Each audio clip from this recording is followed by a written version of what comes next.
good, y'all? So in this video, I'm going to be reacting to MrBallen.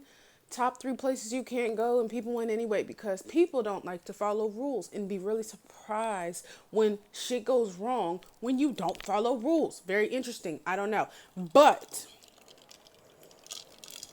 let's let the blame pass. I personally don't understand.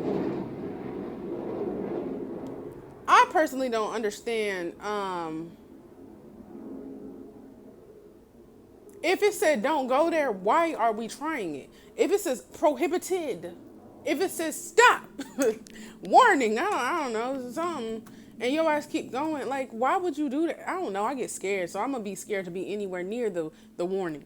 You know what I'm saying? But anyways, with these videos, I usually cut them up into multiple videos just for time. So I'm gonna be doing the first story in this one, so let's get into it. Dr. Guy Garman, also known as Doc Deep, was an avid scuba diver, and in 2015 he decided he was going to put his scuba diving to the test and try to break the world record for the deepest recreational scuba dive. At the time, the current record was 1,090 feet, set by a man named Ahmed Gaber in 2014. Guy's plan was to go down to 1,090 feet and then keep going to 1,200 feet, and that would be his record-setting mark. But in order to do that, you need a dive site that goes down to 1,200 feet. But luckily, Guy did most of his scuba diving off the coast of St. Croix in the Caribbean, and that area was known for an incredibly deep dive spot. Now, I went to the most Virgin people think of Islands. scuba diving I went to St. Thomas, though. in the Caribbean, they think of beautiful clear water and It is amazing beautiful. coral reef and exotic fishes, and everyone's so happy and it's so great and the water's so warm. And off St. Croix, that was true.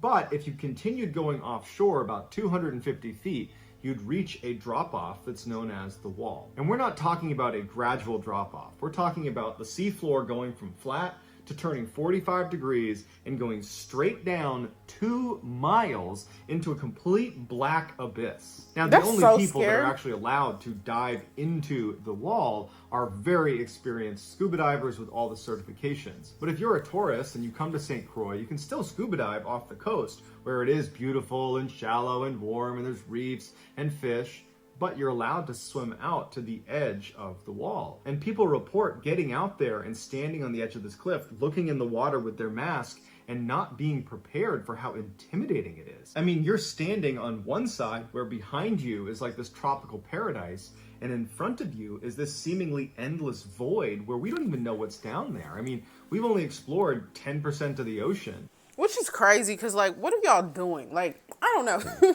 I don't know. I feel like we've been around on the earth for a while. Maybe this is going to come off real stupid of me. But, like, y'all be looking at... Never mind.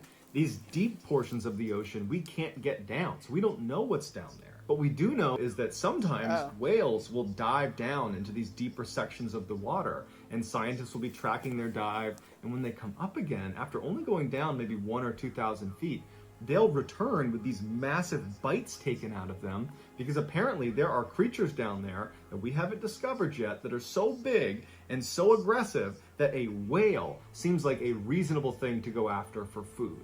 And so imagine standing on the edge of this cliff looking out and being like, what's down there? Well, I don't... Then why is anyone allowed down there type shit? Or why is anyone allowed near there?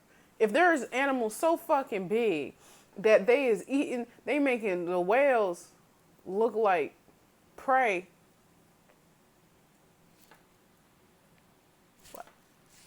Our boy Guy decides, I'm going to find out what's down there, and I'm going to do my record-setting dive at the wall. And so after meticulous planning... I'm sorry for keep pausing, but I'd be so sick of mofos talking about they about to play Captain Save-A-Day and the Dora the Explorer and shit. Like, I'd be so annoyed. Like, you need, first of all...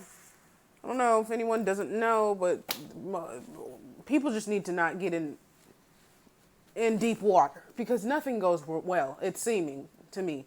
But now that you say it, I don't know. Y'all not connecting the submarine with these big ass monsters? I don't know. I mean, you really don't know. You feel me? Or I guess they did say it imploded. I don't know, bro. But I get so sick of the like regular people. Like, at the end of the day, I don't care how tough or whatever, who I feel like I could beat, blah, blah, blah. You are a regular person. why are you going and doing things that are very difficult? And most of the time people do it by themselves. Like they're going to explore caves and stuff that people always disappear in, and they think that they're not going to disappear and stuff like that. I just don't get it. I don't understand. Hiring a support team that's going to be there to help him do this dive. Oh. He, That's what. Never his mind. wife, But still, and that's his still son not fly to enough. St. Croix Not and enough. get ready to do this dive. Guy had arranged for a line to be lowered right at the edge of the wall that was weighted down by an anchor that was going to go down all the way to 1,300 feet.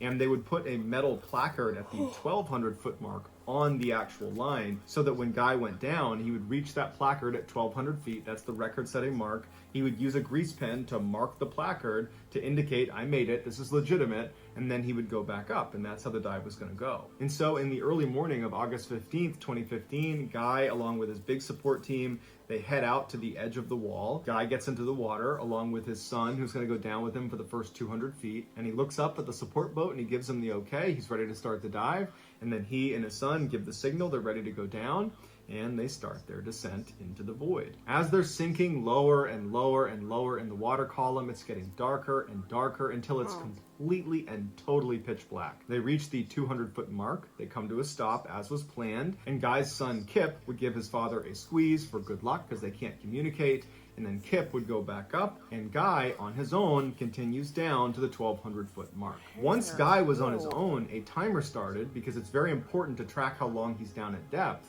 and his team was expecting him to be back up at the 350-foot mark in 38 minutes from when his son left. But 38 minutes came and went, and he was not at the 350-foot mark. But even though this is a big problem, Guy had a whole bunch of extra air canisters with him, and so if he ran into any sort of problem, he would be able to continue to breathe air and fix the problem before coming up. It would just mean longer decompression stops along the way up. And since he was tethered to the guideline, they knew he couldn't drift away. And so they just had to wait and hope that he ran into some problem and that he would fix it eventually and then he would come back up again. But he never did. They couldn't really send a rescue mission down to get him because Guy was going so deep. He was the only one that was able to get down there. No one else was qualified or would be able to do it or had the right equipment for it. He was totally on his own down there. Okay, but this is what I'm saying. I know I spoke too soon, kind of, before, where I was just like, why people do stuff by themselves and blah, blah, blah, blah. But isn't it kind of doing it by yourself if even your team that's there has no qualifications to help you if something goes wrong, like jump down, like, if they're not all qualified as you or even more qualified, I just don't, I mean, it's good to have people there, but I just... It would take 3 days before they were able to get the right equipment that was able to pull this line up. It just out of the doesn't seem water. like And good attached preparation. At the end of it was Guy, and he was deceased. He had drowned. But the really scary thing about what happened to Guy is when he went down into that abyss, he had all these extra air canisters attached to him. And so presumably he went down the line, probably all the way down to the record-breaking mark, and then he got trapped somehow. And as he's trapped on this line in total darkness, surrounded by who knows what down there, probably for several hours, he just cycled through his backup air canisters wondering, am I going to run out of air and drown? Or am I going to get attacked by some animal down here? Yeah, that's incredibly messed up. I will say if you're going places and they're talking about don't go here, or there's a lot of, even like people be going into like abandoned insane asylums and abandoned houses and stuff like that. And I know it's kind of like, oh, wonder what's here. I've heard so much about this place. Blah blah blah. Like, but like I don't know. I'm just not that curious. Like I'm curious to like watch a video on it, but I'm not curious enough to like go and try to find it out. I don't think it's safe. I feel like it's certain things that you just should not do. Or if you do it, you shouldn't really be surprised if something goes wrong, you know? So I think people just need to, you know, if there's like a don't warning sign, don't pass here, don't go by here, motherfuckers is about to blow your head off, you should probably, you know, take that into consideration and not go. And then other stuff, I mean, just use common sense. If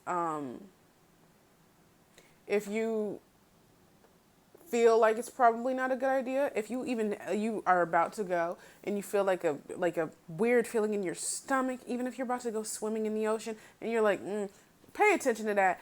because this is sad and your life can change in an instant. But anyways, I will probably be reacting to the rest of the video later this week. Other than that, y'all like, comment, subscribe, follow me on Instagram, follow me on TikTok. I'll see y'all in the next one.